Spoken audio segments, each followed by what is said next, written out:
process of your life into a conscious process. And this is how the only two ways we can approach life. Either we can approach life as a conscious process or as an unconscious process. So are all of these methods necessary? No. The essential thing actually is awareness. All these are just different tools to help you enter deeper and deeper into yourself. Otherwise, if you can do it without all of these methods, fine. What's wrong with that? Just cast all those methods aside. No? So it's just like what I told you the other day. What Gautama Buddha said, he said, my method is just like a raft to cross over to the other shore. Once you reach the other shore, just totally leave the raft behind completely. Because it's just an instrument, it's just a tool to help you to reach to the other shore. So there are many different kinds of rafts in the spiritual process. These are different kinds of rafts that I'm talking to you about. Your raft may be Bhakti Yoga, way of union through devotion. Maybe Jnana Yoga, the way of union through knowledge. Maybe Karma Yoga, the way of union through action. It may be Raja Yoga, the way of union through meditation. Or it may be Kriya Yoga, the way of union through transforming the subtle energies of the body. There are so many different kinds of rafts. So what's important is just you stick to one method. If you look at the number of methods available to you, which in the East they've invested so much time, effort and energy into exploring these methods, they've almost exhausted it to the point where it's almost a complete system in itself.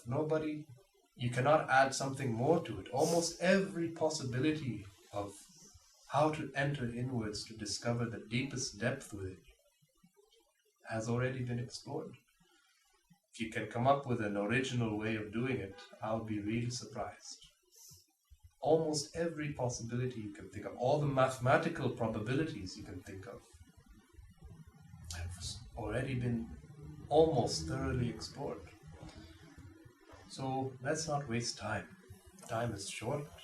From birth to death, life flashes by in a single moment.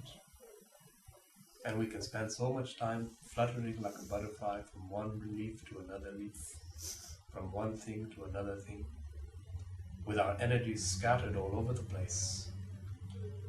What's important is you just take one method, but pour your whole being into it. Have a certain intensity, a certain one-pointedness. And if that comes, then you'll find almost any method can be a useful tool to enter inwards. So don't place too much focus on, oh, I have to do this or I have to do this.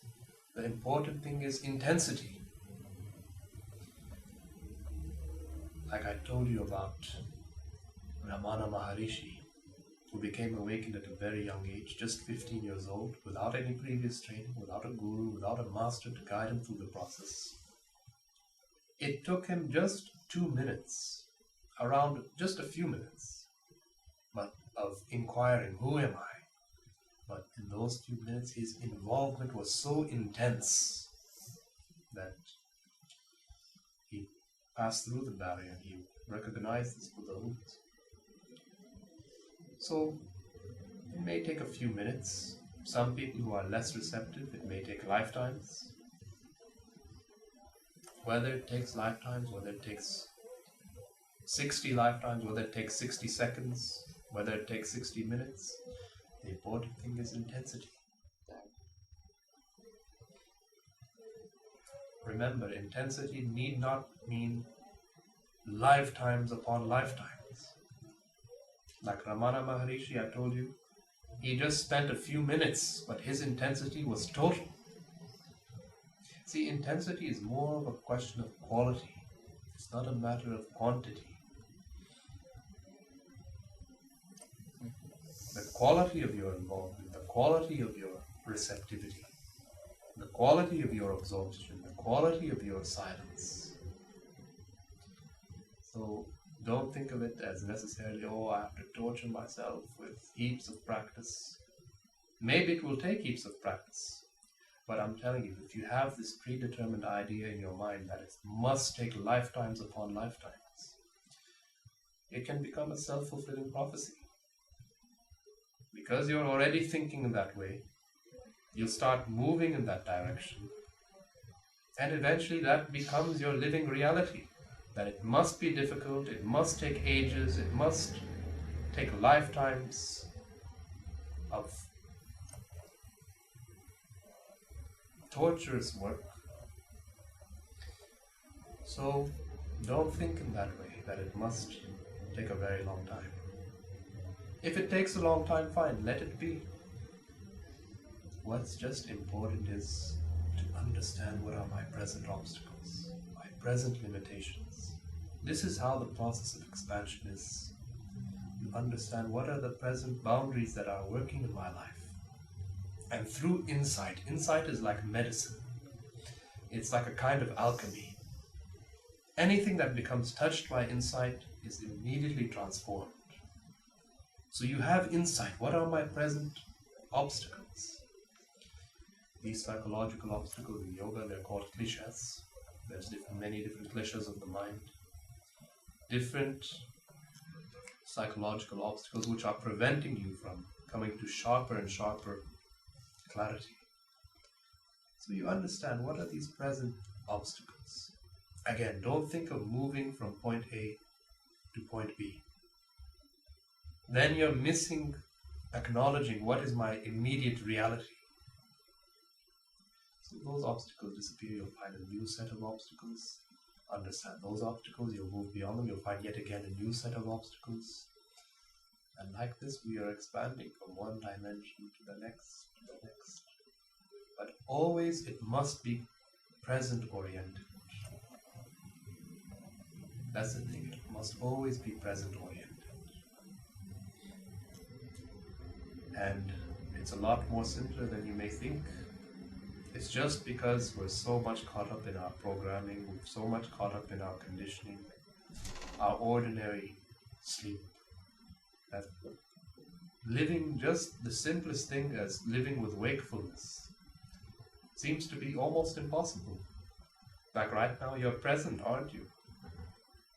Are you present because you're thinking, or are you thinking because you're present? Which way is it? Present because I'm thinking. Present because I'm thinking. Really? So is your presence existing because you're thinking? So suppose you have no thought, will you still be present? Yes. So which one's more essential? Your presence or your thought processes? Which is more essential? My presence. Your presence, right? Yes. And is your presence a technique? Is your presence a method? Or is it something that's spontaneously happening? Something that's spontaneously happening. Exactly. It's something that's spontaneously happening. So, can you allow yourself to settle into that? Because we will not allow ourselves to settle into that. You find the more you settle into your presence, into your being, into your existence, into your own consciousness, you'll find naturally the mind will become silent. Activity of the mind starts coming to a deeper and deeper silence. So because we will not allow it to happen, now we need all these different methods and techniques and 1,001 different skillful means to help make us more receptive, to cut through our conditioning, to understand our conditioning. Otherwise, it's the simplest thing we can ever imagine. Just understanding what are the obstacles for growth. Or it's a bit like understanding what are the obstacles for health. Look at if you just find out what is the root cause of the sickness and have deep penetration into it, health happens very naturally, right? So we shouldn't think about how we should live our life. We should just know how not to mess it up. I understand. So it reminds me of a Zen statement. You may have heard it. Sitting silently, doing nothing. Spring comes, and grass grows by itself.